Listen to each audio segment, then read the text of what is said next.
श्रीराम समर्थ. जय जय रघुवीर समर्थ. एकदा सूर्यग्रहण आले. ग्रहणाच्या पर्वकाळात लोक मुद्दाम नदी स्नानास जात.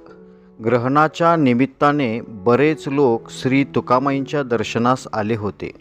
श्री तुकामाई त्यावेळी येहळेगावीच होते. सकाळचा 10-11चा सुमार होता. इतक्यात तुकामाईंच्या मनात काय आले कोणास ठाऊक, त्यांनी जमलेल्या मंडळींना उद्देशून किती वाजले असे विचारले. त्यावर मारुती म्हणाला, आता 10 वाजले आहेत.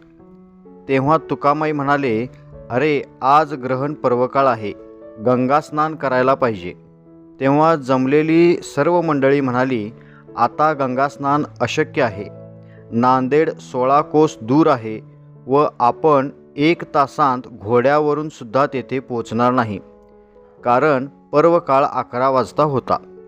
यावर तुकामाई म्हणाले, ते काही असो, मी तर जाणार. माझ्याबरोबर कोणी येणार का? बरीच माणसे होती, पण कोणी जायला तयार होईना. अखेर दोघेजण कसेबसे तयार झाले. तुकामाईंनी त्या दोघांना खोलीत घेतले आणि दार बंद केले आणि त्यांचे डोळे झाकले.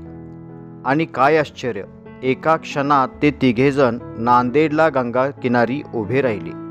तिघांनी स्नान केले आणि बऱ्याच ओळखीच्या लोकांना भेटून पुन्हा डोळे झाकले की येहळेगावला परत आले. खोलीचे दार उघडले तेव्हा तिघेही पाण्याने निथळत होते. ते पाहून तेथे जमलेल्या इतर सर्वांना आपण न गेल्याबद्दल अत्यंत वाईट वाटले. श्रीराम समर्थ. जय जय रघुवीर समर्थ. श्री अनंतकोटी ब्रह्मांड नायक राजाधिराज सच्चिदानंद सद्गुरु श्री ब्रह्मचैतन्य महाराज की जय. श्री ब्रह्मानंद महाराज की जय.